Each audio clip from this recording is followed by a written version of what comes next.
Hello and welcome back to episode 5 of Rewriting the Fates. Today is going to be a big one because in the last episode we finished the draft and I'm ready to make some big changes to it. Firstly, I talked about in the last episode quite a bit. I want to change the instrumentation. So we're going to be going from what it is now, which is kind of it's a symphonic orchestra with, there's some saxes. It's just a little bit bigger than a typical orchestra. And we're just going to change it to a concert band. And so what that means is we get more wind parts, more brass parts, but we lose our strings. Oh, and also more percussion parts, of course.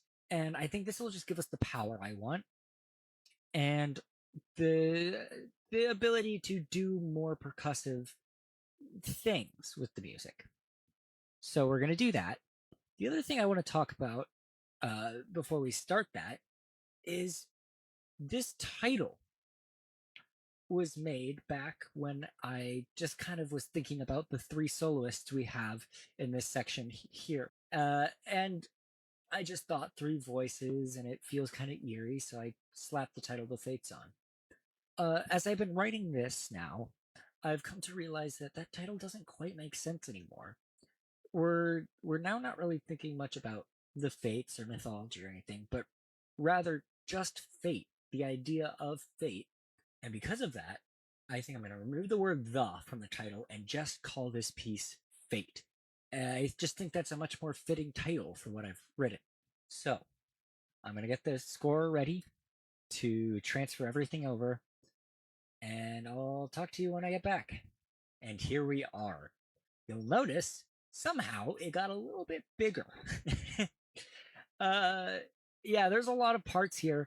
The difference is, in my original score, well, for orchestral scores rather, when you have more than one part in the same instrument, you typically combine that into one part with just stems facing in either direction. However, in concert band, that's not as common. So you'll notice with the flutes, two different lines, two different oboe lines. So now we have two oboists. We have three clarinets, still have our bass clarinet. Soprano saxophone, we now have two alto saxophone parts. We're going to cut it down to, actually, no, that is more.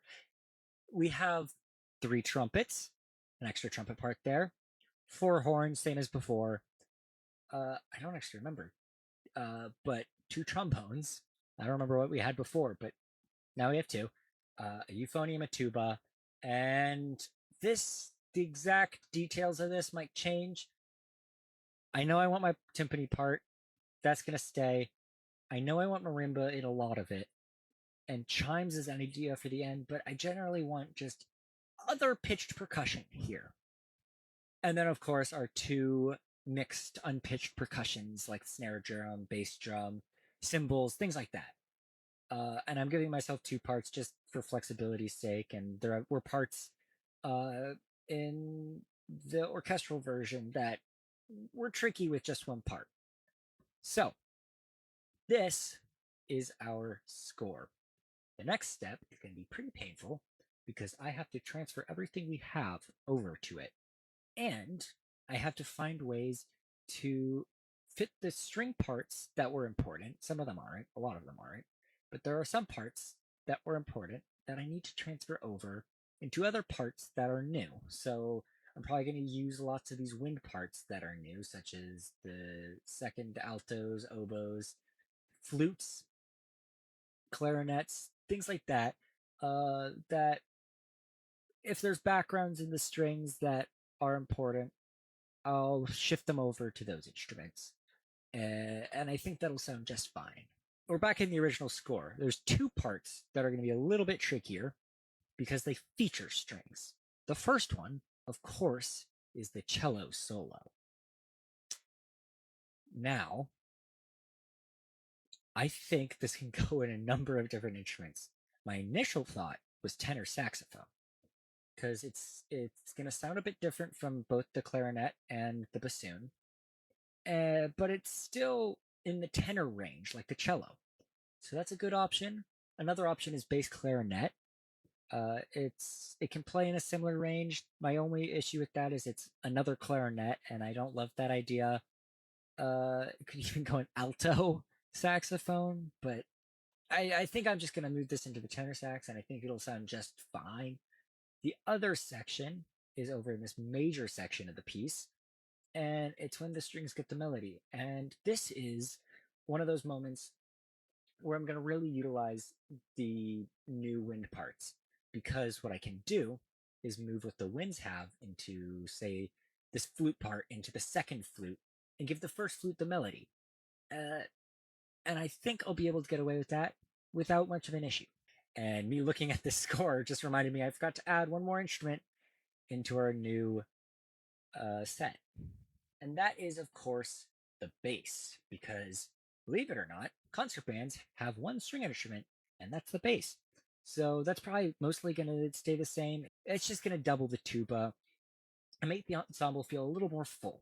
So with that added in down here, I think we're just about ready to start shifting things over. So I'm going to do that, and then we'll talk about some next steps.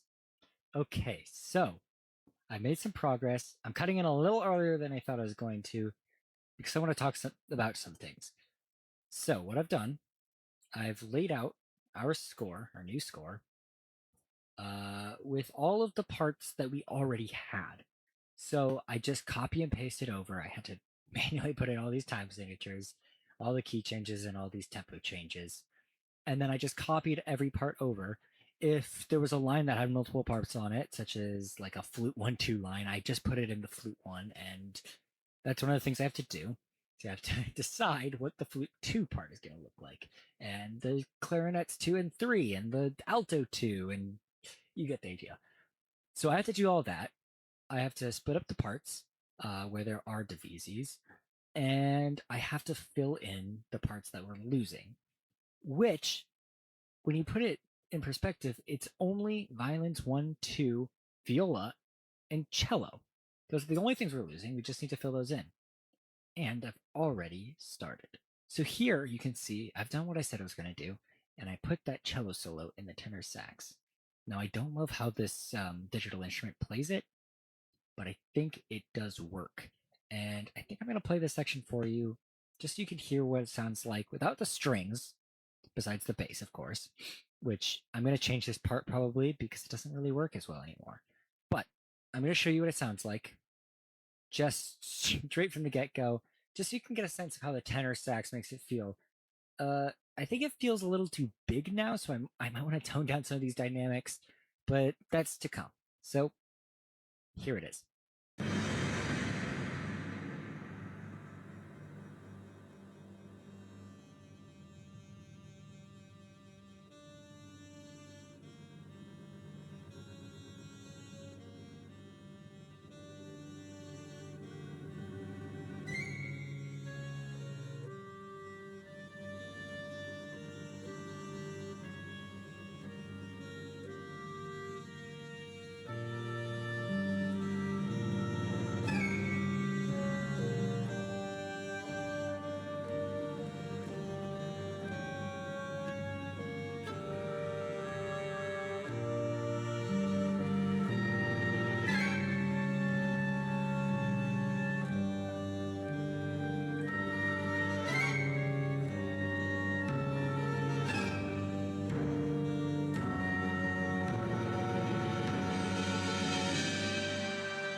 So you get the idea. It's definitely different. But I imagine the player who would actually play it to play it with a softer tone. This saxophone sounds a lot more jazzy than I'd like, but the concept is there, and I think it works well with this new instrumentation.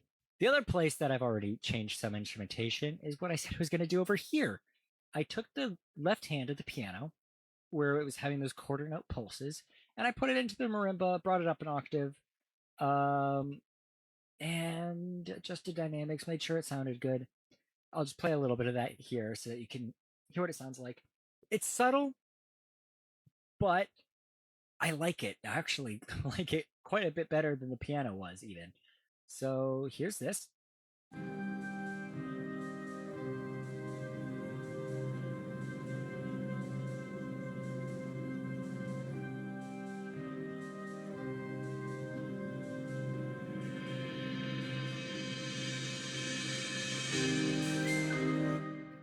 So, yeah, I don't know if you could even hear it in the background, but it's there, it's subtle, and it's almost warm, which feels kind of cruel in this situation. Uh, and so what I have to do next, I have to split up the parts, and I have to make decisions like these, where I can sub in instruments that I need to make it sort of grow it into a new piece yet again, um, to make it even better than it was before with our original instrumentation. Now that I really have a sense of where this piece is going, uh, so I'm just gonna get to work, and I'll come back once I have probably gone through the whole piece and filled it out quite a bit more. And we are done. That that was pretty tedious. So what I want to do is I want to just go through the whole thing and just briefly say what I did. And I'm going to start at the beginning and work my way through. So this first section, I didn't really change much. I mainly doubled parts in the winds. Uh, I just wanted to make sure that the note that changes in these chords was audible, because as I had it initially, it was kind of hard to hear. So I did that, and I did what I said I was going to do, and I put these chords in the marimba. Besides that, nothing too crazy happened, except for up here, I decided to have the winds trade off, of course, with the exception of the piccolo, because there's only one piccolo, just to relieve some of the stress from the players, because playing runs like that can be a lot as a wind player. And then we get into the second section. Now I went back on myself here, and I moved that solo to the bass clarinet. And the main reason is because with the tenor sax, I had to raise it all up a full octave because I couldn't play as low as the cello. With the bass clarinet, I can keep it in the original octave, which keeps the spacing that I wrote for. And I specifically wrote these low notes to create space between the cello and the clarinet. And of course, the bassoon plays somewhere in the middle, generally. So I did that. And again, just made sure everything was maintained as it was, kept it balanced. I think there might still be some balancing I need to do in this section, but nothing too different here. And of course, the strings in this section weren't that important besides the cello, so there was nothing dire I needed to add. Oh, which reminds me, I did also move the string pizzicatos that were here before into oboe 2, clarinet 3, and alto 2. And I want to make sure that this one here, yeah, wait, no, this one here that the clarinet and the oboe have that kind of obscures the beat is the more audible one because it makes it feel a little more uneasy. And you'll see I did that again later on.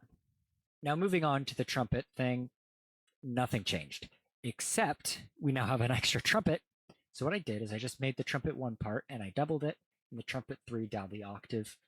Nothing too fancy, just makes it so that the trumpet 2 is playing in between the 2 other trumpets. Nothing too huge there. Those remain the same. I added some trombones and euphoniums, and I was trying a full brass with the tuba and spacing it out. I didn't like that, weirdly enough. I didn't like when it was a full chord. I like just the upper half of the chord audible, and this is all filled out. No bassoon. I might add that in later. And, not much has changed here either. And we're going into the major section. This, I just doubled some parts, again, moved some voices around so that the one that obscures the beat is more audible. And going into the middle of this, where the strings originally had the melody, I had to get a little creative, and I believe I talked about this already, but I just added more winds into the mix. I might add, oh, I missed the bassoon. I might add the bassoon in on the melody here as well, to give it a little more power, because the transition going into this march section, it's a bit sudden, and that's partly because we have so much brass now, it's almost too powerful when I do all unison here. So I might need to do something there to balance out the voices a bit much, because right now we reach this march and it's a lot of brass and maybe a little bit of percussion, but nothing else really. And finally, we get to this end section. Weirdly enough, this section sounds way better, and that's what I was hoping for. That's really, I wrote this section, I went, this needs to be concert band, because it just needed to be powerful, and now it is. And it sounds great. And again, nothing really changed because I didn't really write much for the strings here. What I'm going to do is I'm going to play you from the major section to the end, just so you can get a sense of what this new instrumentation feels like. And then I want to dive a little bit into improving this last section like I wanted to last time, just to get a start on the editing process, which we're going to get to probably a lot more in the next video. So, without further ado, here is what my new instrumentation sounds like.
Now, isn't that something?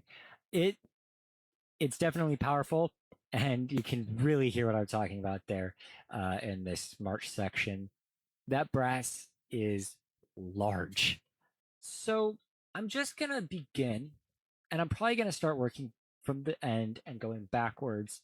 Now that I have a full sense of the piece, I need to really hone it in, get the meaning out of the piece that I want, and make everything sound perfect, or as perfect as we can get it that it is.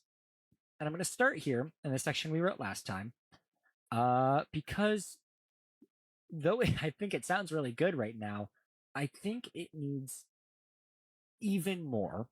And that's why I added this chimes part, because I think it could do with some chimes, maybe echoing the melody and then going double time in these last couple of measures here.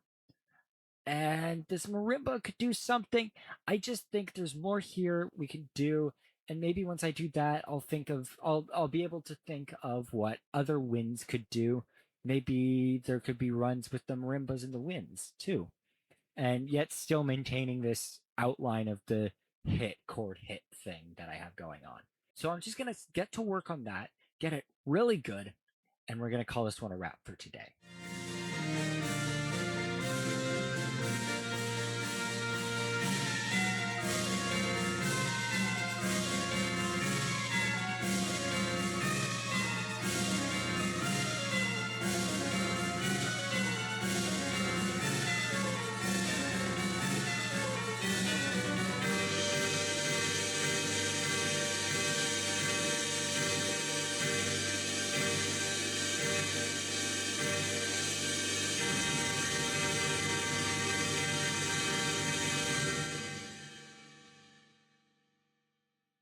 What do we think? I think this section has come along quite well. So let's talk about what I did.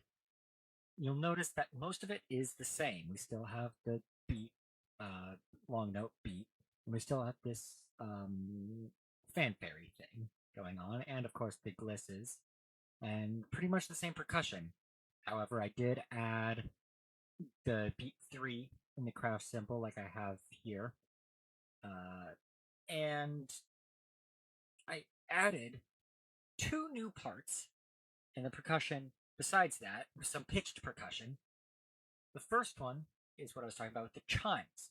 Now, this pattern is basically just the main theme that you hear throughout the piece. And that sounds like this.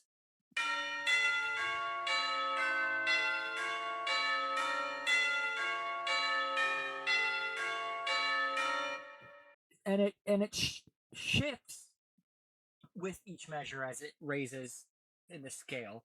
And then right at the end, it does this fun little eighth note thing.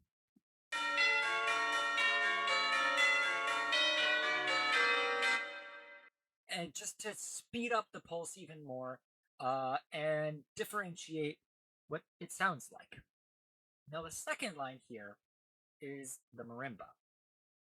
Now, what I originally wrote was just this scale here, and then moving it up a step in the scale each measure. And it worked. However, something I like to think about a lot while composing is that every time something's played, it must be different. So if I just did it one scale and then move it up and it's another scale, technically it's different, but I want to vary it up even more. So what I did instead is each measure we add one of these eighth notes and we switch it to 16th notes. So we have this one here. We still have this one, but then we add this one. We add this one here, then this one, and then finally this one, and then we have the full scale going down, and then an arpeggio going all the way back up. And it just adds a lot of variation where we wouldn't usually have it. And then I doubled that in a lot of these wind instruments. Now I'll just play this line for you so you can hear it, because it's a very interesting line, and it essentially acts as our melody now.